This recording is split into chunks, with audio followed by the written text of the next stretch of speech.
In my position, there are times when I'm faced with a hard decision. Do I do what's right or I do what's expected? It was not uncommon for me to work 60, 70 hours minimum every week. Financially, we were in a very comfortable place. It was becoming increasingly more evident that I had no life left. I had passion for what I was doing because in my heart, I really wanted to help people.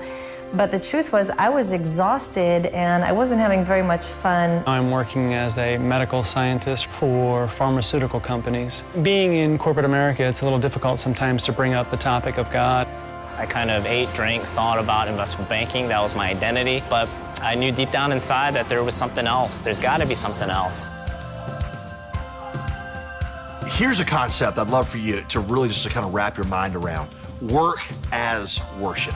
What if you saw worship not as something you simply did in a couple hours at your church on the weekend, but you saw your work itself as an expression of praise to God? When work is worship, you work exceptionally hard, but you're doing it as an act of faithfulness to God. Think about this, especially if you're an employer. You are responsible for crafting one of the largest sections of your employees' lives. The quality of their lives in many ways will depend on the environment that you create for them, because that's where they're going to spend more hours than anywhere else. My challenge for you is for you to think about your work right now from the perspective of eternity. How are you going to wish that you had viewed your work?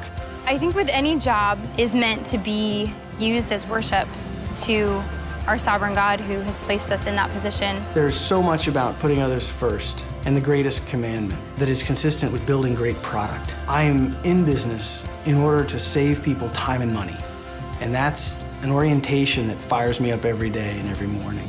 This is my job. This is honoring Him by raising these children and hopefully doing a good job to raise them. I've often thought of myself as being a missionary, but a vocational missionary. So I think about myself at the workplace as being God's representative there.